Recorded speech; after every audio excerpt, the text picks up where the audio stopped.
I'm looking for food for mom who can't move.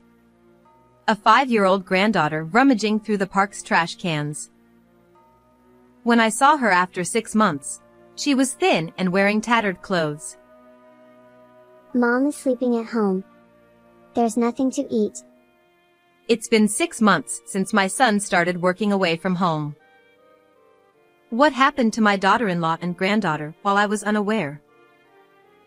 I regretted becoming distant from my daughter-in-law out of consideration. Taking my granddaughter's hand and saying, "It's okay now," she showed a smile. Really? Will you help mom? We immediately headed to my son's house.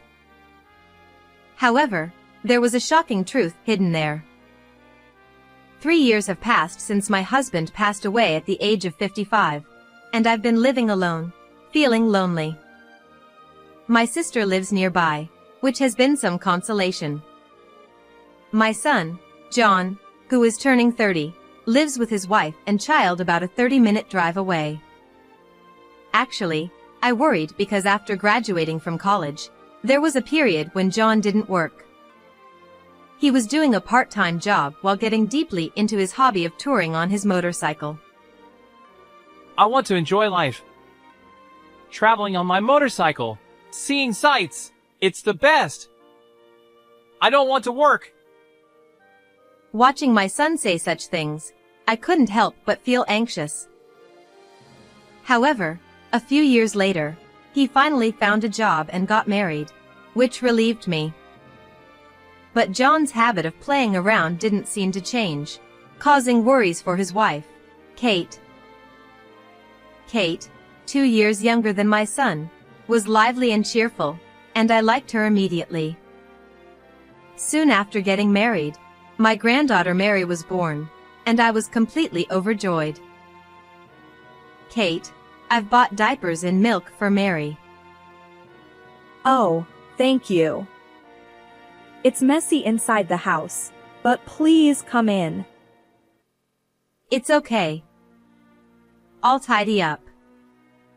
Kate, you just relax.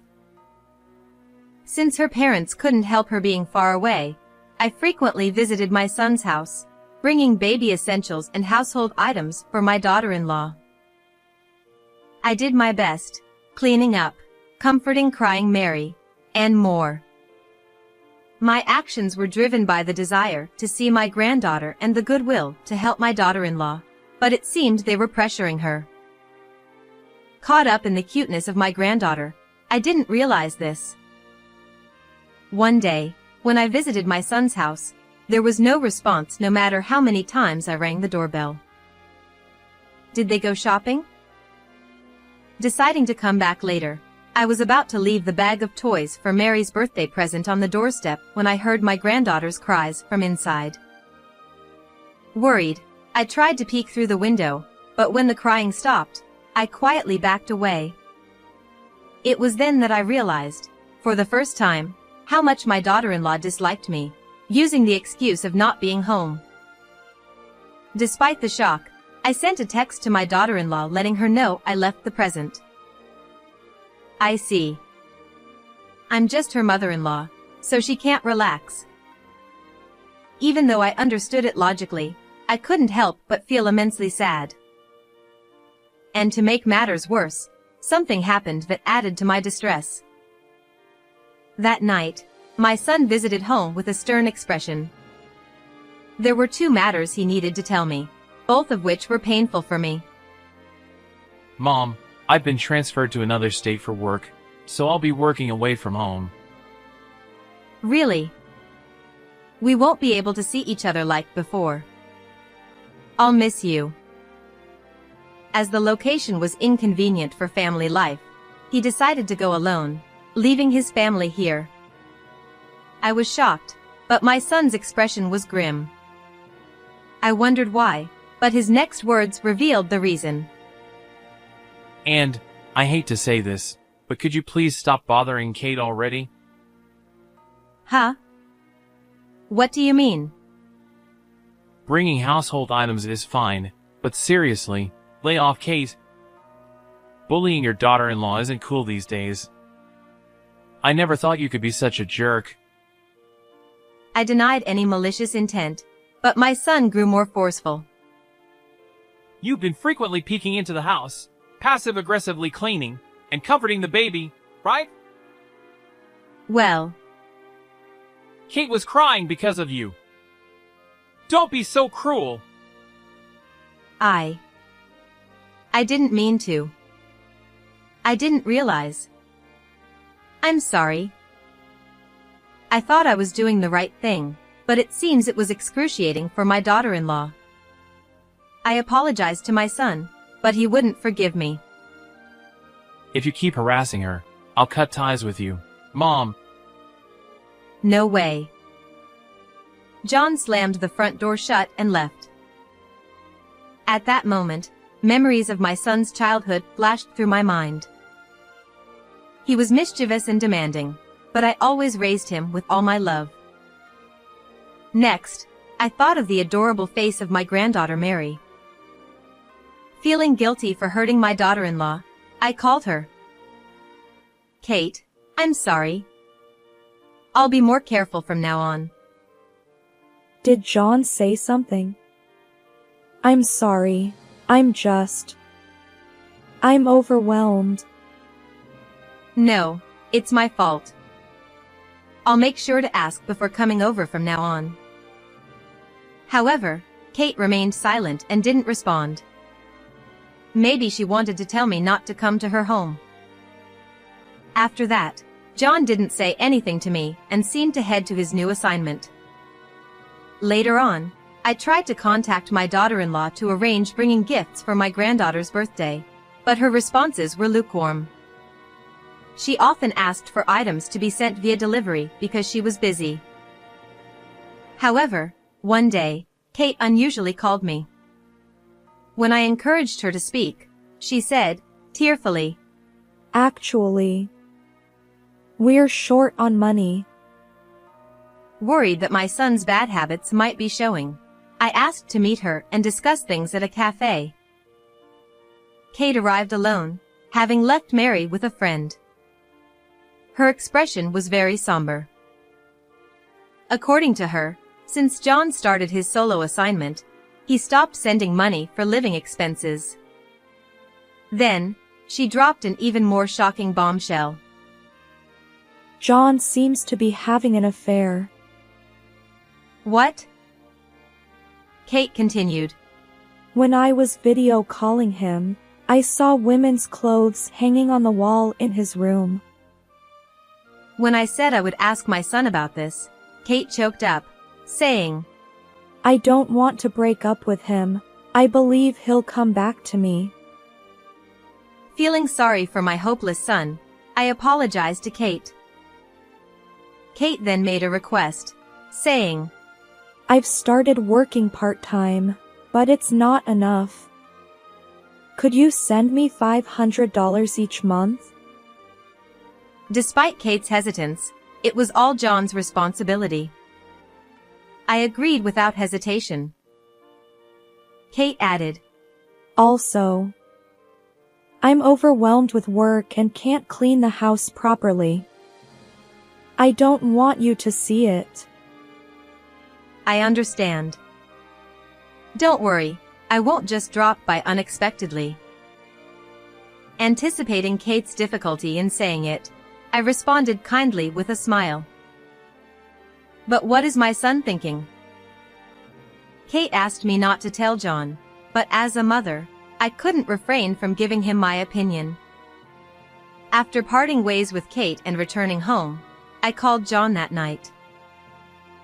I subtly asked if he was cheating, but he seemed irritated and angry. Hey, Mom! Don't bother me with such trivial things. John, clearly frustrated from work, didn't outright deny cheating, so my anxiety only grew.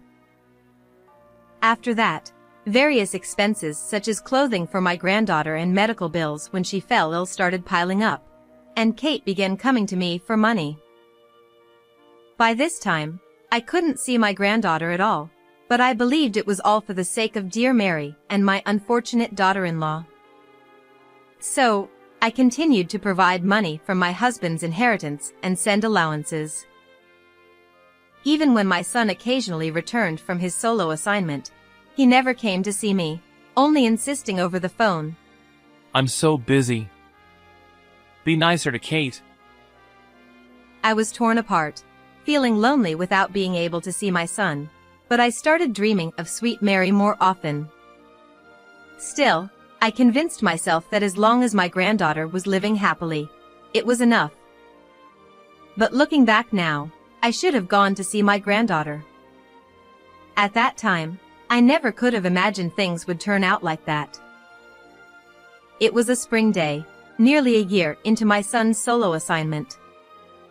My sister, who lives nearby, invited me to a cherry blossom viewing spot near my son's house. She was worried about my mood, but the sight of the cherry blossoms in full bloom lifted my spirits a bit. However, what caught my eye then was a small child rummaging through the trash can in the park.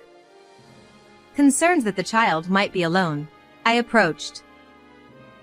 When the child looked up and our eyes met, I blinked and looked again in disbelief. What? No way.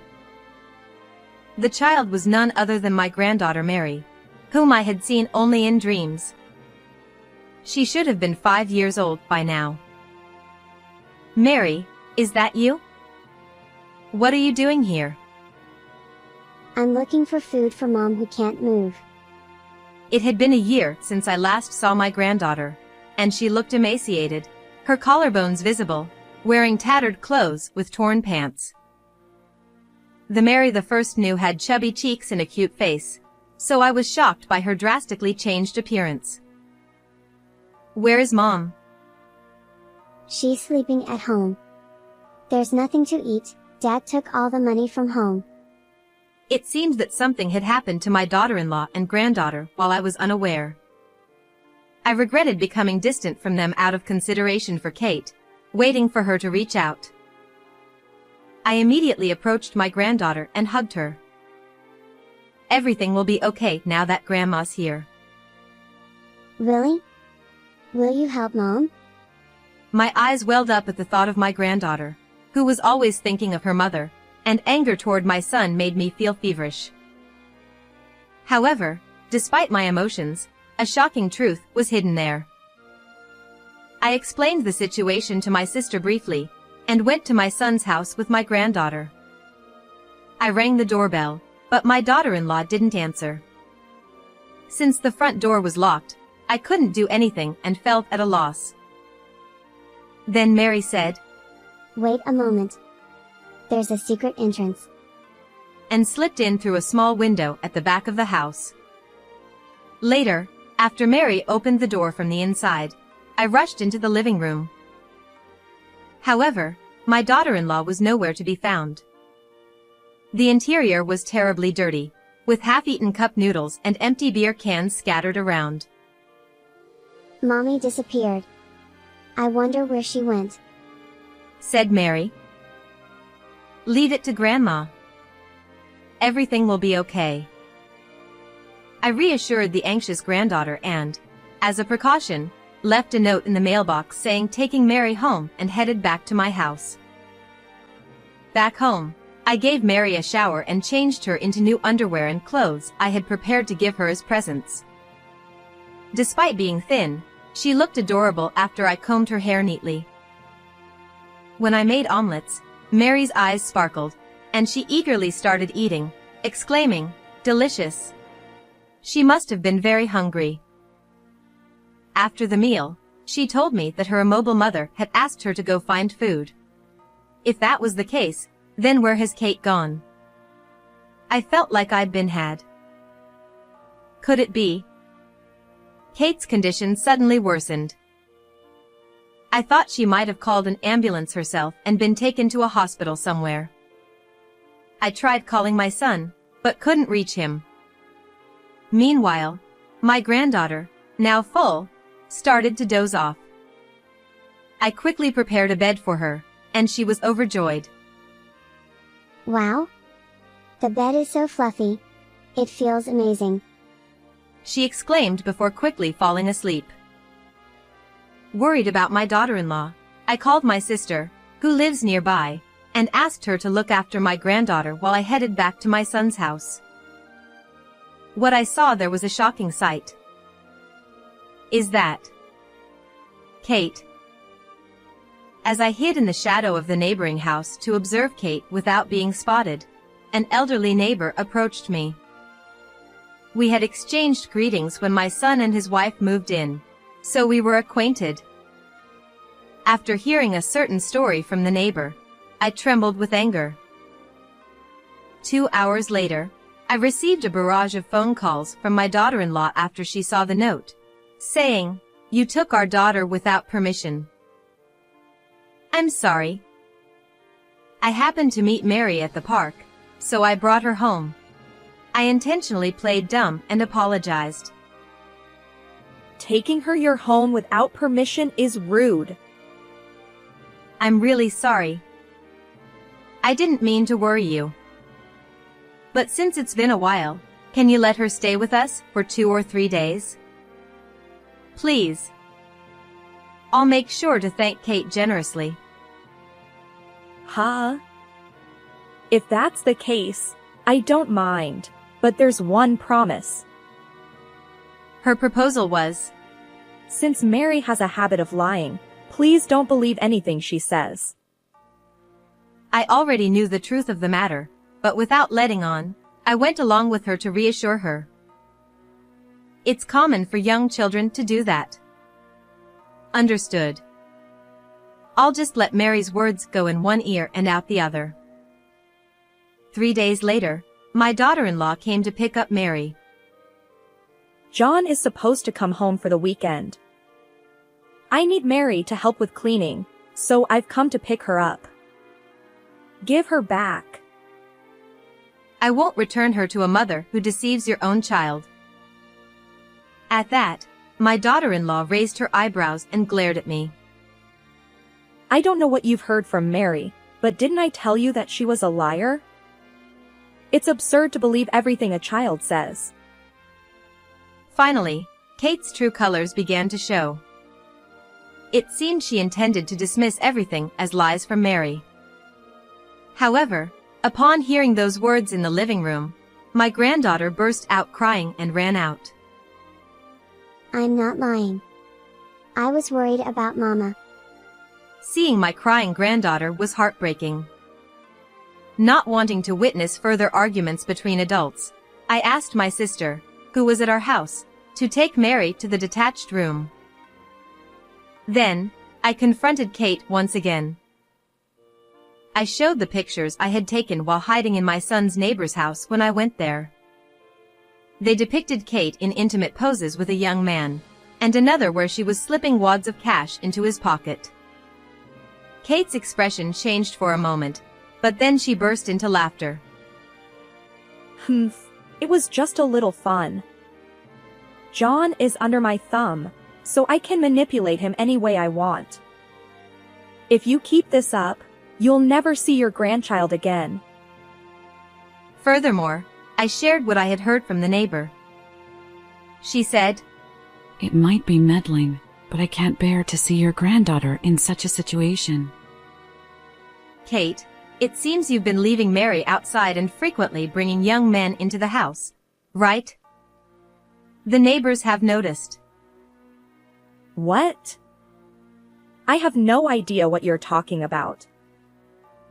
Kate tried to play it off, but the neighbor had also taken videos and photos of her with her lover.